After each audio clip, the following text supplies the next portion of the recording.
जी मैं देखिए पुनः एक बार रुकिए, please your leader is talking now, speaking now.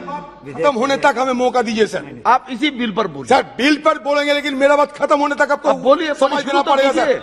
ये जबरदस्ती मत किया करो सर सदन के अंदर इन लोगों के बात पे आकर। देखिए सर, कल सुनिए सर आप हमारा कस्टोडियन है आप सर। ये सरकार इस तरीके की क्यों हमारे को जुल्म कर रही है? आप हमारा कस्टोडियन पर चर्चा आज हो रही है। आप हमारा कस्टोडियन इसलिए आपको मैं कहूंगा आप बोलने दीजिए। आप बोलिए सर ये अंटार्कटिका जो बिल, सर अंटार्कटिका बिल इसका अहमियत हमारा मंत्री जी हमें समझा रहे थे सर। इसको अहमियत को मद्देनजर पहले ही जिस समय ये अंटार्कटिका बिल को इंट्रोड्यूस हुआ था इस सदन में, उस समय हमारी पार्टी का मैं खुद खड़ा होकर ये बिल को और चूस दुरुस्त करने के लिए और इसको स्ट्रीमलाइन करने के लिए हम भी कुछ सलाह दिए थे उस समय।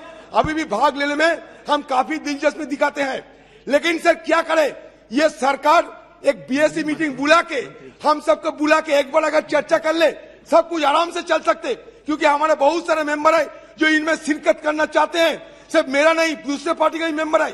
ये अहमियत को मद्देनजर सबको इसमें शिरकत करना जरूरी है, लेकिन ये क्या करते हैं सर, अपने बलबूते पर किसी को परवाह नहीं करते हुए ये एक अहम बिल इसको पास करने जा रहे हैं। सर मैं इनको ये सलाह देना चाहते हैं कि एक बार ऑपोजिशन पार्टी के सारे फ्लोर लीडर को बुला के 1 मिनट में समाधान हो जाएगा, क्योंकि सर आज जैसा अंटार्कटिका बिल पर चर्चा हो रहा है वैसे हिंदुस्तान की आर्थिक हालत में भी अंटार्कटिका जैसा हालत हो गए हैं।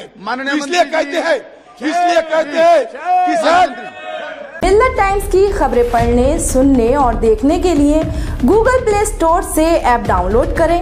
यहां आप उंगली की क्लिक में पढ़ सकते हैं 4 ज़बानों में न्यूज़, उर्दू, हिंदी, अंग्रेजी, बंगला। आप ऐप पर मिल्लत टाइम्स की वीडियोस भी देख सकते हैं।